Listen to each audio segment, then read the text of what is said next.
গাজায় ইসরায়েলের চলমান হামলার ৬ মাস পূর্ণ হলো ৭ এপ্রিল। এই সময়ে ইসরায়েলের বোমা ও গোলার আঘাতে সেখানকার বহু স্থাপনা তছনছ হয়েছে। প্রাণ গেছে অন্তত ৩৩,০০০ ফিলিস্তিনির। খাবার ও পানির সংকটে দেখা দিয়েছে দুর্ভিক্ষ।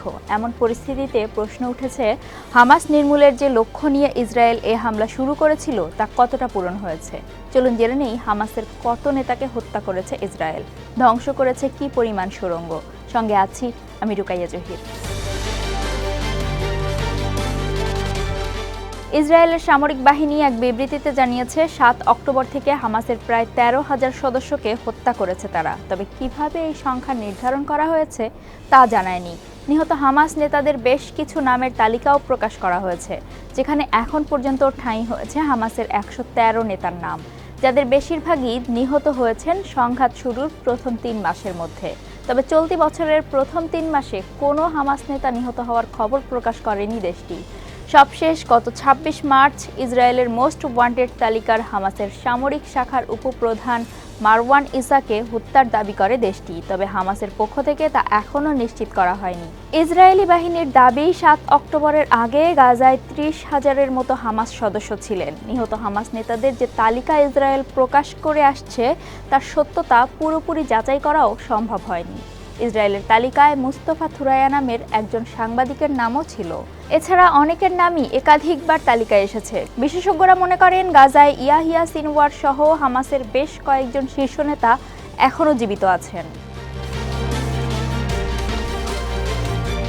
৭ অক্টোবর হামলা শুরুর সময় গাজায় হামাসের সুড়ঙ্গের যে বিস্তৃত নেটওয়ার্ক রয়েছে তা ধ্বংস করার প্রতিজ্ঞা করে ইসরায়েল। হামাসের হিসাব অনুযায়ী গাজায় তাদের সুড়ঙ্গের নেটওয়ার্ক ৫০০ কিলোমিটার। হামাসের কয়টি সুড়ঙ্গ ধ্বংস করা হয়েছে সেই প্রশ্নে ইসরায়েলি বাহিনী জানায়, গাজায় সন্ত্রাসীদের অবকাঠামোগুলোর বড় একটি অংশ ধ্বংস করা হয়েছে। মাঝে মধ্যে তারা গাজায় সন্ধান পাওয়া সুড়ঙ্গগুলোর তথ্য প্রকাশ করে, যেমন গত নভেম্বরে গাজার আল শিফা হাসপাতালের নিচে সন্ধান পাওয়া সুড়ঙ্গের নেটওয়ার্কের ভিডিও প্রকাশ করে তারা। কিন্তু বিশ্লেষকদের অনেকের ধারণা, হামাসকে নির্মূলের যে লক্ষ্য নিয়ে ইসরায়েলের হামলা শুরু করেছিল এই লক্ষ্য অর্জন সম্ভব নয়। ইসরায়েলি বাহিনীর সামাজিক যোগাযোগ মাধ্যমের তথ্য মতে তারা ১৯৮টি সুড়ঙ্গ বা সুড়ঙ্গ মুখের সন্ধান পেয়েছে। ১৪১টি বার্তায় হামাসের সুড়ঙ্গ ধ্বংসের দাবি করা হয়েছে। সুড়ঙ্গের অবস্থান বা অন্যান্য তথ্য সম্পর্কে বিস্তারিত জানানো হয়নি এসব বার্তায়। তবে বার্তাগুলো বিশ্লেষণ করে দেখা গেছে ৪০০টিরও বেশি সুড়ঙ্গ মুখে হামলা চালানোর দাবি করেছে ইসরায়েল। তবে সুড়ঙ্গ মুখ ধ্বংস আর সুড়ঙ্গ ধ্বংস এক নয়, কেননা কোনো সুড়ঙ্গের মুখ ধ্বংস করার পরও সুড়ঙ্গ নেটওয়ার্কটি অক্ষত থাকে।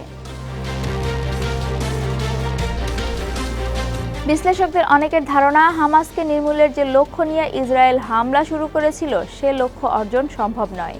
এ বিষয়ে জেরুজালেম ভিত্তিক বিশেষজ্ঞ ও লেখক নাথান থরাল বলেন, পশ্চিম তীর ও গাজায় ফিলিস্তিনি সমাজের অবিচ্ছেদ্য অংশ হয়ে পড়েছে হামাস সদস্যরা। বিগত মাসগুলোয় আরও বেড়েছে হামাসের জনপ্রিয়তা।